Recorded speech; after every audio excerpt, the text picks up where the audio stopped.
প্রথমবারের মতো ভারতীয় ভূখণ্ডে চীনা বাহিনীর ঢুকে পড়ার কথা স্বীকার করেছে দিল্লি। বৃহস্পতিবার ভারতের কেন্দ্রীয় প্রতিরক্ষা মন্ত্রণালয়ের পক্ষ থেকে এমন স্বীকারোক্তি দেওয়া হয়েছে। এক বিবৃতিতে গত জুনে নিজেদের কর্মকাণ্ডের খতিয়ান তুলে ধরেছে ভারতের প্রতিরক্ষা মন্ত্রণালয়। ওই বিবৃতিতে চীনা সেনাদের অনুপ্রবেশের বিষয়টি উঠে আসে।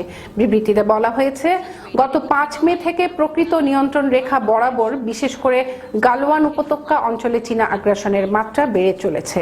মের মাঝামাঝিতে চীনারা কুংরাং নালা, গোগ্রা এবং প্যাংগং সরোবরের উত্তর তীরবর্তী অঞ্চলে ঢুকে পড়েছে। বিবৃতিতে আরও বলা হয়, ঘটনার জেরে দুই দেশের সেনাবাহিনীর মধ্যে পরিস্থিতির মীমাংসা করতে 5 মে সামরিক বিনিময় ঘটে।